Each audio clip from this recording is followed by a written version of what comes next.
There is no way that this happened. But in fact, it actually did happen. I've got some interesting stats for you that may make you think about some players a little bit differently. This video is not to sway your opinion one way or another on whether or not you should draft these guys I'm getting ready to talk about. This video is just to help challenge you to maybe think about some guys in a little bit different light, because I've got some crazy statistics that you probably did not know. Let's kick off things with Saquon Barkley. I had him a little bit lower than the consensus in my rankings, and I gave reasons as to why when I dropped my top 25 running backs. Barkley had a good year last season, ran for over 1,300 yards on the ground. I'm not discounting that he had a good season. He averaged almost 4.5 yards per carry on 295 attempts. But my main reason for kind of being careful with Barkley is the fact that I thought some of his upside could potentially be lost. So while he ran for 1,300 yards, he potentially left a lot of upside out there, because he only had 40 avoided tackles last season. Compare that to Nick Chubb, who had 83 avoided tackles last season with only 7 more carries than what Barkley did. Now we know Chubb is a monster at avoided tackles, but let's go ahead and compare Barkley to somebody else. What about Najee Harris? Harris had 55 avoided tackles last season, 15 more than what Saquon Barkley did. But here's the kicker. He did that on 23 less rushing attempts. Barkley's ADP over on Underdog right now is 16.4. He's going ahead of two guys that we just talked about, Nick Chubb and Najee Harris. Also toss in Derrick Henry and Josh Jacobs. So if we see an improved New York Giants passing game and Barkley doesn't avoid a few more tackles or give you some second chance yards to help raise that ceiling, does he stay stagnant, or maybe does he lose a little bit of value? Before we go on to the next point though, I gotta remind everybody to sign up over on Underdog using code word headliners. The first 1,000 people this offseason to sign up with code headliners and deposit at least $10, you're gonna get your deposit matched by Underdog up to $100. But we are also going to give you a free fantasy football draft guide this year, a $21.99 value, and you're going to be entered into a drawing to win something from Jake's office. Download the Underdog app. Go to their website. It doesn't matter. Sign up using our code word headliners,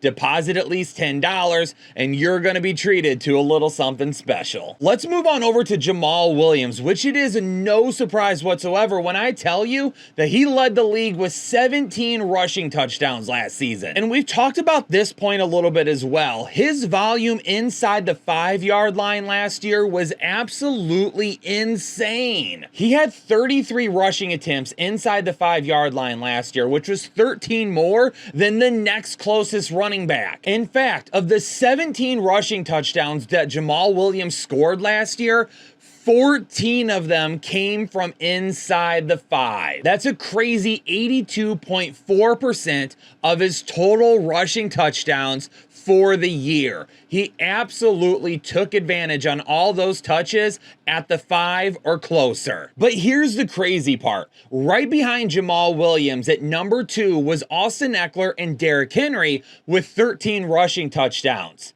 That's right. Did that stick out to you there? Jamal Williams had more rushing touchdowns within the 5-yard line than Derrick Henry and Austin Eckler had from anywhere last season. Jamal Williams had 219 fantasy points last season in half PPR leagues.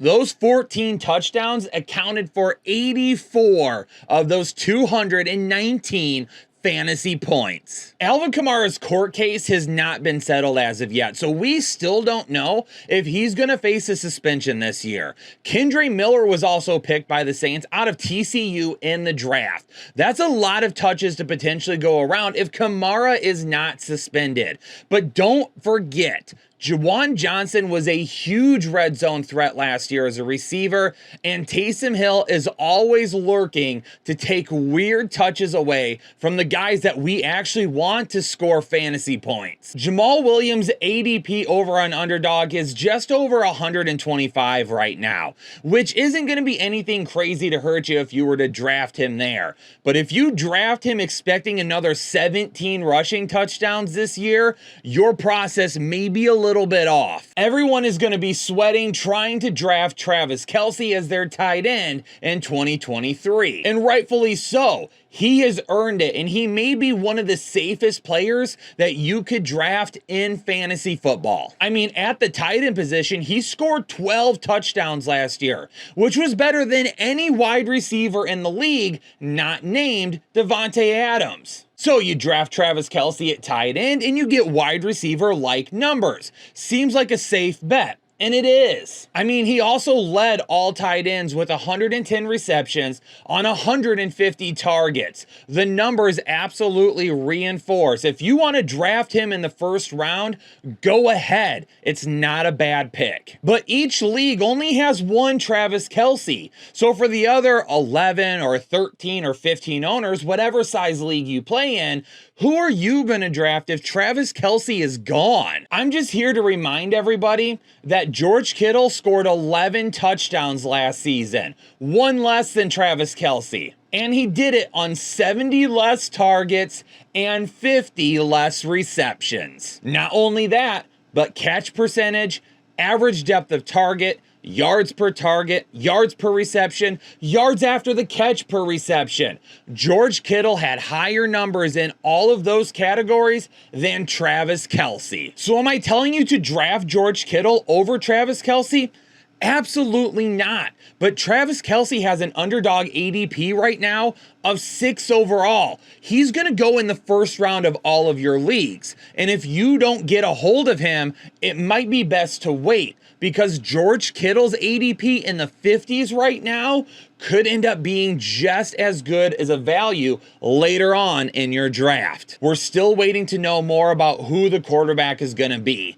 But if it is Brock Purdy and he is healthy to begin the year, those two connected like none other at the end of 2022. There you have it, ladies and gentlemen, a few statistics that you probably didn't know about, but now you do. And unless your league mates watch these videos along with you, you now have an upper hand. So if you like the content, hit the like button for me. If you don't like it, then don't hit the like button. But you should stick around all off season to see whether or not you agree or disagree with more of our takes. So hit the subscribe button and turn notifications on. Headliner Nation, stay safe and stay healthy, and I'll catch y'all on the next episode of the Fantasy Headliners.